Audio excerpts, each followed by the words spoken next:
মনে আছে গান শোনার সময় পেন দিয়ে অডিও ক্যাসেটের ফিতে জড়ানো আর টিফিন বক্সের ড্রাম বাজিয়ে গান গাওয়ার আনন্দই ছিল সেই সময় আলাদা।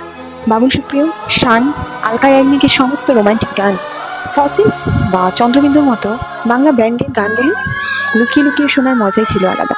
আর দূরদর্শনে চিত্রহার বা রাঙ্গলি দেখার জন্য রবিবারের দুপুরে সেই অধীর অপেক্ষা। স্কুল থেকে ফিরে সেই চালানার পেপসি, চিপসের প্যাকেটের যে স্বাদ তা আজও মুখে লেগে থাকে। তখনকার দিনে ডেলিভারি অ্যাপ ছিল না, তাই বিকেলে খেলে বেলার পরে গরম গরম সুজি মায়ের হাতে বা চাউমিন বা ডিমের মামলেট সব কিছুর একটা আলাদাই স্বাদ ছিল।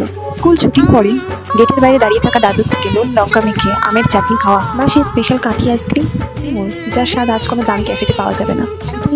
চকোবার, পপিন্স, সেই চাটনি দেওয়া আমচুর লজেন্স আর পকেটে দুটো কয়েন থাকলে মনে হতো দুনিয়ার সব থেকে বড় ধনী মানুষ আমরাই। সকালে রেডিওতে গান শুনতে শুনতে রান্নাঘর থেকে ভেসে আসা খাসির মাংসের ঝোলের গন্ধ দিয়ে সেই লাল ঝোল বানিয়েছিল সপ্তাহে সেরা ভুড়ি বোধ।